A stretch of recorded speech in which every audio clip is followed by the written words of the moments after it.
In the sweltering heat of July 1863, New York City was a powder keg ready to explode. The Civil War draft had just been introduced, inciting anger and resentment among the working-class population. The tinder was lit when names of draftees were released, revealing a stark class divide. The wealthy could buy their way out, but the poor had no escape.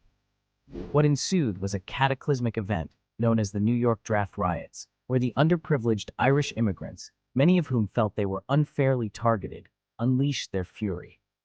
African Americans became the primary scapegoats as the riots turned into a violent racial attack. The colored orphan asylum was burned to the ground, and innocent black citizens were lynched on the streets.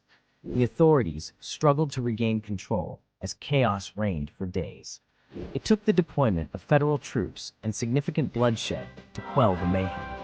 By the time the dust settled, over 100 black lives were lost, and countless others were injured. The New York Draft Riots left an indelible mark on the city, exposing the deep-rooted racial tensions and socioeconomic disparities that plagued the nation. Today, this dark chapter reminds us of the importance of addressing inequality and injustice. It stands as a stark warning of the consequences of unchecked prejudice and division.